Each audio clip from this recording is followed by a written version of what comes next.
ಮಾಜಿ ಮಸಾಲ. ಎಂತ ಅಡಿಗೆಯ ರುಚಿಯಾಗೋ ರಹಸ್ಯವು 20 ರೂಪಾಯಿ. ಸೊ ಒಂದು ಕಡೆ ಕರ್ನಾಟಕ ಬಂದ್ ವಿಚಾರ, ಮತ್ತೊಂದು ಕಡೆ ಫುಲ್ ಕಾವೇರ್ತಾ ಇದೆ ಇಶ್ಯೂ. ಸೊ ಈ ನಡುವೆ ಕಳೆದ ಒಂದು ವಾರದಿಂದ CM, ಮಾಜಿ CM ಎಲ್ಲರೂ ಕೂಡ ದೆಹಲಿಯಲ್ಲೇ ಬೀಡ್ಬಿಟ್ಟಿದ್ರು. ಬಟ್ ಇದುವರೆಗೂ ಕೂಡ ರಿಸಲ್ಟ್ ಬರಲಿಲ್ಲ. ಸೊ ಯಾಕೆ ಒಂದು ವಾರ ಆದರೂ ಕೂಡ ಇನ್ನೂ ಸಚಿವ ಆಕಾಂಕ್ಷಿಗಳ ಅಥವಾ ಸಚಿವರ ಪಟ್ಟಿ ಫೈನಲ್ ಆಗಲಿಲ್ಲ? ಇದೆಲ್ಲವೂ ಕೂಡ ಗೊಂದಲ ಇದೆ, ಚರ್ಚೆ ಆಗ್ತಾ ಇದೆ. ರಾಹುಲ್ ಗಾಂಧಿ ಸುಮ್ಮನೆ ವೆಯ್ಟ್ ಮಾಡ್ತಾ ಇದ್ದಾರೆ ಅಂತ BJP ಅವ್ರಿಗಂತೂ ಒಳ್ಳೆ ಫುಡ್ ಕೊಟ್ಟಂತ ಕಾಣಿಸ್ತಾ ಇದೆ. ಈ ಅಸ್ಸಾಂ ಏನಂದ್ರೆ ಕಾವೇರಿ ಇಶ್ಯೂ ಬಂತು, ಸುದ್ದಿ ಜಾಸ್ತಿ ಕಾವೇರಿ ಅಂತೀವಿ, ನೀಟ್ ಅಂತೀವಿ, ಓಕೆ. ಬಟ್ ರಾಹುಲ್ ಗಾಂಧಿ CM-ನೇ ಮೀಟ್ ಆಗಿಲ್ಲ, ಮಾಜಿ CM ಮೀಟ್ ಆಗಿಲ್ಲ. ಒಂದು ವಾರ ದೆಹಲಿಯಲ್ಲಿ ಇದ್ರು ಕೂಡ 3 ದಿನ 5 ನಿಮಿಷ ಟೈಮ್ ಕೊಟ್ಟಿದ್ದಾಗ್ತಿದಪ್ಪ. ಅಷ್ಟು ಬಿಸಿನಾ ರಾಹುಲ್ ಗಾಂಧಿ ಅನ್ನೋ ಚರ್ಚೆ ಆಗ್ತಾ ಇದೆ. BJP ಅವರು especially Assam CM, high command strong ಆಯ್ತಾ, ಲೋ ಕಮಾಂಡ್ ವೀಕ್ ಆಯ್ತಾ? ಅಸ್ಸಾಂ CM ಒಂದು ಅವ್ರನ್ನ ಟ್ವೀಟ್ನ ತುಂಬಾ ಜನ ಈಗ ರೀಟ್ವೀಟ್ ಮಾಡ್ತಾ ಇದ್ದಾರೆ. ಅಸ್ಸಾಂ CM ವಿಶ್ವಾಸ್ ಶರ್ಮಾ ಹಿಂದೆ ಕಾಂಗ್ರೆಸ್ನಲ್ಲಿ ಇದ್ದಾಗ ರಾಹುಲ್ ಗಾಂಧಿ ಭೇಟಿ ಆಗಕ್ಕೆ ಹೋಗಿದ್ರೆ ಟೈಮ್ ಕೊಡ್ಲಿಲ್ವಂತೆ, ನಾಯಿ ಜೊತೆ ಬಿಸ್ಕೆಟ್ ಹಾಕೊಂಡು ಆಟ ಆಡ್ತಿದ್ರಂತೆ. ಇದು ಯಾವಾಗ 2017ರಲ್ಲಿ ನಾಯಿ ಜೊತೆ ಬಿಸ್ಕೆಟ್, ನಾಯಿಗೆ ತನ್ನ ಸಾಕು ನಾಯಿಗೆ ಬಿಸ್ಕೆಟ್ ಹಾಕಿ ಆಟ ಆಡ್ತಿದ್ರಂತೆ. ಇವ್ರು ಟೈಮ್ ಕೊಡ್ತೀರಾ? ಹಂಗೆ ಕರ್ನಾಟಕದ ಕಾಂಗ್ರೆಸ್ ನಾಯಕರ ಪರಿಸ್ಥಿತಿ ಹಂಗೆ ಆಗಿದೆ ಇಷ್ಟು ವರ್ಷ ಆದ್ರೂ ಕೂಡ ಅಂದ್ಬಿಟ್ಟು BJP ಅವರು ಗೇಲಿ ಮಾಡ್ತಾ ಇದ್ದಾರೆ, ವ್ಯಂಗ್ಯ ಮಾಡ್ತಾ ಇದ್ದಾರೆ. ಇಲ್ಲ, ನಾವು ಬಿಸ್ವಾಸ್ಗೆ ನಮ್ಮ ರಾಜ್ಯದ ನಾಯಕರನ್ನ ಕಂಪೇರ್ ಮಾಡೋದು ಬೇಡ. CM ರೀ ಅವರು CM ಅಂದ್ರೆ ರಾಹುಲ್ ಗಾಂಧಿಗೆ ಅಷ್ಟು ವೀಕ್ ಇಲ್ಲ. BJP ನಾಯಕರು, BJP ಅವರು ರಾಹುಲ್ ಗಾಂಧಿ ಮತ್ತೆ ಕಾಂಗ್ರೆಸ್ ನಾಯಕರನ್ನ ಟೀಕೆ ಮಾಡ್ತಿರ್ತಕ್ಕಂಥ, ವ್ಯಂಗ್ಯ ಮಾಡ್ತಿರ್ತಕ್ಕಂಥ ಪರಿ ಅದು.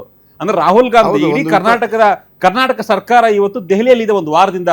CM DK ಶಿವಕುಮಾರ್, ಮಾಜಿ CM Siddaramaiah, BK Hariprasad, Mallikarjun Kharge, okay ಅವರು ಅಲ್ಲೇ ಇರ್ತಾರೆ. ಈ 3 ಜನ ದೆಹಲಿಯಲ್ಲಿ ಒಂದು ವಾರ ಇರ್ತಾರೆ ಅಂದ್ರೆ ಅಟ್ಲೀಸ್ಟ್ ಒಂದು 10 ನಿಮಿಷ ಟೈಮ್ ಕೊಡ್ಬೋದಾಗಿತ್ತಪ್ಪ ರಾಹುಲ್ ಗಾಂಧಿ. ಅಷ್ಟು ಬಿಸಿನಾ? ಅಲ್ಲ, ಈ ಲೋಕಸಭೆಯಲ್ಲಿ ಆಗ್ತಿರೋ ಬೆಳವಣಿಗೆಗಳಲ್ಲಿ ಪ್ರಧಾನಿ ಇದ್ದಾರೆ, ಪ್ರಧಾನಿ ಉಳಿದವ್ರಿಗೆಲ್ಲ ಟೈಮ್ ಕೊಡಿ, ಮೋದಿನ ಟೈಮ್ ಕೊಡ್ತಾರಪ್ಪ ಬೇರೆ ರಾಜ್ಯ ನಾಯಕರಿಗೆ.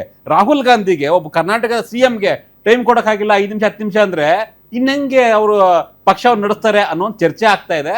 ಸೊ ಯಾಕೆ ನೋಡೋಣ, ನಮ್ಗೊಂದು ಬಂದಿರತಕ್ಕಂಥ ಮಾಹಿತಿ ಯಾಕೆ ಲೇಟ್ ಆಯ್ತು? ಅಲ್ಲ, ನನಗೊಂದು ಅನ್ನಿಸ್ತಾ ಇದೆ, ಈ ತಡ ಮಾಡಿದ ಉದ್ದೇಶನೂ ಬೇರೆ ಇರ್ಬೋದು. ದೇಶದಲ್ಲಿ ಕಾಂಗ್ರೆಸ್ ಮತ್ತೆ ಸ್ಟ್ರಾಂಗ್ ಆಗ್ತಿದೆ, ಕಾಂಗ್ರೆಸ್ ಹೈಕಮಾಂಡ್ ಅಂತ. ನೀವು ಬಂದ ತಕ್ಷಣ ನಾವು ಅಪಾಯಿಂಟ್ಮೆಂಟ್ ಕೊಡ್ತೀವಿ ಅಂತ ಬರಬೇಡಿ, ಯಾವುದೋ ಸುರ್ಜೇವಾಲನೋ ವೇಣುಗೋಪಾಲ್ ನಂಬ್ಕೊಂಡು ಬರಬೇಡಿ, ನಾವು ಹೇಳ್ದಾಗ ಬನ್ನಿ ಅಂತ. ಈಗ 3-4 ದಿನ ಅಲ್ಲಿ ಕರ್ನಾಟಕದಲ್ಲಿ ಒಂದ್ ಕಡೆ ಬರ ಇದೆ, ಕಾವೇರಿ ವಿಚಾರ ಇದೆ, ನೀಟ್ ಇದೆ, ಕೃಷಿಗೆ ದೊಡ್ಡ ಸಮಸ್ಯೆ ಇದೆ, ವಿದ್ಯಾರ್ಥಿಗಳ ಸಮಸ್ಯೆ ಇದೆ, ಎಲ್ಲಾ ಪೋರ್ಟ್ಫೋಲಿಯೋ ಖಾಲಿ ಇದೆ, ಬೇಗ ತುಂಬಿಸ್ರಪ್ಪ ಅಂದ್ರೆ ಇನ್ನೊಂದು ವಾರ ಬಿಟ್ಟು ಬರ್ರಿ ಅಂತ ಅದು ಸಬಬ್ ಬೇರೆ ಹೇಳ್ತೀರಾ ನೀವು? ಅಲ್ಲಲ್ಲ, ಸರ್ಕಾರ ಹೆಂಗ್ ನಡೆಸ್ತೀರಾ ನೀವು? ಹಂಗಲ್ಲ, ಇವ್ರಿಗೂ ಸ್ವಲ್ಪ ಧೈರ್ಯ ಮಾಡೋರಾಗಿದ್ದಾರೆ. ಸಿದ್ದರಾಮಯ್ಯ ಆಗಿರ್ಬೋದು, DK ಶಿವಕುಮಾರ್ ಅವರಾಗಿರ್ಬೋದು, ಖರ್ಗೆ ಅವರಾಗಿರ್ಬೋದು, ಆಯ್ತು ಫ್ರೀ ಇದ್ದಾಗ ಕರಿತೀವಿ ಹೋಗಿ ಅಂತ. ಈಗ 49 ದಿನದನೇ ನಾವು ಸಹಿಸ್ಕೊಂಡಿದ್ವಿ. ನೀವು ಬರ್ಬೇಡ್ರಿ ದೆಹಲಿಗೆ ಅಂತ ಹೇಳ್ಬೇಕಿತ್ತು. ಒಂದು ವಾರ ದೆಹಲಿಗೆ ಇರೋದು ಟೈಮ್ ವೇಸ್ಟ್. ಕರ್ನಾಟಕದಲ್ಲಿ ಕೆಲಸಗಳಾದ್ರೂ ಆಗ್ತಾ ಇತ್ತು. ಅಲ್ಲ, ನನಗೆ ಇಡೀ ಪ್ರಕರಣದಲ್ಲಿ DK ಶಿವಕುಮಾರ್ದು ತಪ್ಪಿಲ್ಲ, ಸಿದ್ದರಾಮಯ್ಯದು ತಪ್ಪಿಲ್ಲ, ರಾಹುಲ್ ಗಾಂಧಿದು ತಪ್ಪಿಲ್ಲ. ಈ ಮಧ್ಯದಲ್ಲಿ ಏನಂತಾರೆ ಅವರು, ನಾ ತಪ್ಪಾಗಿ ಮಾತಾಡಲ್ಲ, ಮೀಡಿಯೇಟರ್ಗಳು ಅಂತ ಇರ್ತಾರಲ್ಲ, ಅವ್ರದ್ದು ತಪ್ಪು. ಈಗ ಮೀಡಿಯೇಟರ್ಗಳು ಮೀನ್ಸ್ ರಾಜಕೀಯವಾಗಿ ನಾವು ಈಗ ವೇಣುಗೋಪಾಲ್ ಇರಬೇಕು, ಇಲ್ಲ ಅಂದ್ರೆ ಸುರ್ಜೇವಾಲಾ ಇರಬೇಕು, ಇಲ್ಲ ಮಲ್ಲಿಕಾರ್ಜುನ್ ಖರ್ಗೆ ತಾನೆ. ಖರ್ಗೆ ಅವ್ರ ಬಗ್ಗೆ ಅಂದ್ರೆ ನಾನು ಹೇಳ್ತಿರೋದು ರಾಹುಲ್ ಗಾಂಧಿ ಮತ್ತೆ ಕರ್ನಾಟಕದ ನಾಯಕರಿಗೆ ಯಾರು ಮೀಡಿಯೇಟರ್ ಇದ್ದಾರೆ ಅಂತ, ಅವರೇ ಅಲ್ವಾ? ನಮ್ಮ ರಾಜ್ಯ ಮತ್ತೆ ರಾಷ್ಟ್ರೀಯ ಮಟ್ಟದಲ್ಲಿ ಮಧ್ಯವರ್ತಿಗಳಾಗಿ ಕೆಲಸ ಮಾಡ್ತಿರೋದು ನಮ್ಮ ರಾಜ್ಯದ ಉಸ್ತುವಾರಿ ಸುರ್ಜೇವಾಲಾ ಅವರು ಹಾಗೂ AICC ಪ್ರಧಾನ ಕಾರ್ಯದರ್ಶಿ. ನೋಡೋಣ, ಈಗ ಸೋಮವಾರ ಬಹುತೇಕ ಫಿಕ್ಸ್ ಅಂದ್ರೆ ಈ ಕ್ಯಾಬಿನೆಟ್ ಎಕ್ಸ್ಪೆನ್ಷನ್ ಮುಹೂರ್ತ ಫಿಕ್ಸ್ ಆಗಿದೆ ಅಂತ. ಯಾಕೆ ವಿಳಂಬ ಆಯ್ತು, ಈ ವಿಳಂಬ ಆಗೋದಕ್ಕೆ ಕಾರಣ ಏನು ಅನ್ನೋದ್ರ ಬಗ್ಗೆ ಚರ್ಚೆ ಮಾಡೋಣ ಇವತ್ತಿನ ಪೊಲಿಟಿಕಲ್ ಕಾರ್ನರ್ನಲ್ಲಿ.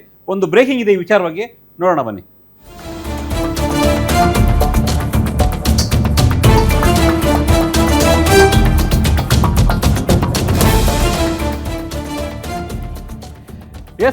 ಸಚಿವರ ಪ್ರಮಾಣ ವಚನಕ್ಕೆ ಸೋಮವಾರ ಮುಹೂರ್ತ ಫಿಕ್ಸ್ ಆಗಿದೆ ಅನ್ನೋ ಒಂದು ಮಾಹಿತಿ ಬರ್ತಾ ಇದೆ. ನಾವು ನಿನ್ನೆ ಕೂಡ ಈ ಒಂದು ವಿಚಾರವನ್ನ ಬ್ರೇಕ್ ಮಾಡಿದ್ವಿ. ಸೋಮವಾರ ಸಚಿವ ಸಂಪುಟ ವಿಸ್ತರಣೆ ಆಗುತ್ತೆ, ಅವತ್ತೇ ಮುಹೂರ್ತ ಯಾರಿಗೆಲ್ಲ ಚಾನ್ಸ್ ಸಿಗಬಹುದು ಅನ್ನೋ ವಿಚಾರವಾಗಿ. ಆದ್ರೆ ಈ 2ನೇ ಪಟ್ಟಿ ಆರಂಭದಲ್ಲೇನೋ ಮುಖ್ಯಮಂತ್ರಿಯಾಗಿ DK ಶಿವಕುಮಾರ್ ಹಾಗೂ 13 ಜನ ಸಚಿವರು ಪ್ರಮಾಣ ವಚನ ಸ್ವೀಕರಿಸಿದ್ರು. ಆದ್ರೆ 2ನೇ ಪಟ್ಟಿ ಯಾಕೆ ಪದೇ ವಿಳಂಬ ಆಗ್ತಾ ಇದೆ, ಪದೇ ಲೇಟ್ ಆಗ್ತಾ ಇದೆ? ಕಳೆದ ಬಾರಿ ಕೂಡ ಇನ್ನೇನು ಆಗೇ ಬಿಡ್ತು ಅನ್ನುವಷ್ಟರಲ್ಲಿ ವಾಪಸ್ ಬಂದ್ರು, ಆಗ್ಲಿಲ್ಲ ಅಂತ. ರಾಹುಲ್ ಗಾಂಧಿ ಸಿಕ್ಕರು ಕೂಡ ಆಗ ಯಾವುದೇ ರೀತಿಯ ಪಟ್ಟಿ ಫೈನಲ್ ಆಗ್ಲಿಲ್ಲ. ಈಗ ಕಳೆದ ಒಂದು ವಾರದಿಂದ CM, ಮಾಜಿ CM, KPCC ಅಧ್ಯಕ್ಷರು ಎಲ್ಲರೂ ಕೂಡ ದೆಹಲಿಯಲ್ಲೇ ಬಿಟ್ಟಿದ್ದಾರೆ. ನೀನು ಇವತ್ತು ಮೀಟಿಂಗ್ ಆಗುತ್ತೆ, ಈಗ ಸಿಗ್ತಾರೆ ರಾಹುಲ್ ಗಾಂಧಿ, ಈಗ ಆಗುತ್ತೆ, ನೋ ಆಗ್ಲೇ ಇಲ್ಲ. ಈ ಕ್ಷಣಕ್ಕೂ ಕೂಡ ಫೈನಲ್ ಪಟ್ಟಿ ಫೈನಲ್ ಆಗ್ಲೇ ಇಲ್ಲ. 20 ಜನ ಸಚಿವರು ಯಾರಾಗ್ತಾರೆ ಅನ್ನೋದ್ರ ಬಗ್ಗೆ ಈಗಲೂ ಕೂಡ ಹೈಕಮಾಂಡ್ ನಲ್ಲಿ ಗೊಂದಲ ಇದ್ದಂತೆ ಕಾಣಿಸ್ತಾ ಇದೆ. ಸೊ 2ನೇ ಪಟ್ಟಿ ತಡ ಆಗೋದಕ್ಕೆ ಯಾಕೆ, ಇದ್ರೆ ಹಿಂದೆ ಇರ್ತಕ್ಕಂಥ ನಾಯಕರು ಯಾರು? ಸೊ ಒಂದು 10 ಜನ ಶಾಸಕರಿಂದ ಈ ಒಂದು ಪಟ್ಟಿ ಹಿನ್ನಡೆ ಆಗ್ತಾ ಇದೆ. ಸಹಜವಾಗಿನೇ 20 ಸಚಿವ ಸ್ಥಾನ ಖಾಲಿ ಇದೆ, 40ರಿಂದ 50 ಜನ ಆಕಾಂಕ್ಷಿಗಳಿದ್ದಾರೆ. ಯಾವುದೇ ಸರ್ಕಾರ ಆಗಿರಬಹುದು, ಸಚಿವ ಸ್ಥಾನ ವಿಸ್ತರಣೆ ಆಗ್ಬೇಕಾದ್ರೆ, ಸಚಿವ ಸ್ಥಾನ ಕೊಡ್ಬೇಕಂದ್ರೆ, ಸಚಿವಗಿರಿ ಬೇಕು ಅಂದಾಗ ಸಹಜವಾಗಿನೇ ಆಕಾಂಕ್ಷಿಗಳು ಜಾಸ್ತಿ ಇರ್ತಾರೆ. ಹೈಕಮಾಂಡ್ ನಾಯಕರು, ಆಯಾ ಪಕ್ಷದ ಪ್ರಮುಖರು, CM ಆದಿಯಾಗಿ ಎಲ್ಲರೂ ಕೂಡ ಒಂದು ಲಿಸ್ಟನ್ನು ಫೈನಲ್ ಮಾಡಿ ಅದಕ್ಕೆ ಅಪ್ರೂವನ್ನ ತೆಗೆದುಕೊಳ್ಬೇಕು. ಆದರೆ ಕಾಂಗ್ರೆಸ್ನಲ್ಲಿ ಕಳೆದ 10 ದಿನಗಳಿಂದ ಇದ್ಯಾವುದೂ ಕೂಡ ಆಗ್ತಾ ಇಲ್ಲ. ಇನ್ನು ದೆಹಲಿಗೆ ಹೋಗ್ತಾರೆ, ವಾಪಸ್ ಬರ್ತಾರೆ. ಸೊ ಯಾವುದು ಕೂಡ ಸಕ್ಸಸ್ಫುಲ್ ಆಗಿ ಆಗ್ತಾ ಇಲ್ಲ.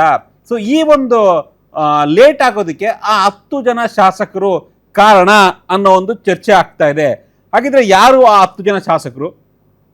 ನಾವು ಆರಂಭದಲ್ಲಿ ಹೇಳಿದ್ವಿ, DK ಶಿವಕುಮಾರ್ದೊಂದು ಪಟ್ಟಿ ಇತ್ತು, ಸಿದ್ದರಾಮಯ್ಯವ್ರದೊಂದು ಪಟ್ಟಿ ಇತ್ತು, BK ಹರಿಪ್ರಸಾದ್ ಅವ್ರದ್ದೊಂದು ಪಟ್ಟಿ ಇತ್ತು, ಅಥವಾ ಮಲ್ಲಿಕಾರ್ಜುನ್ ಖರ್ಗೆ ಅವ್ರದ್ದು ಒಂದು ಪಟ್ಟಿ ಇತ್ತು, ಅಥವಾ ಹೈಕಮಾಂಡೇ ಒಂದು ಲಿಸ್ಟ್ ಮಾಡಿತ್ತು.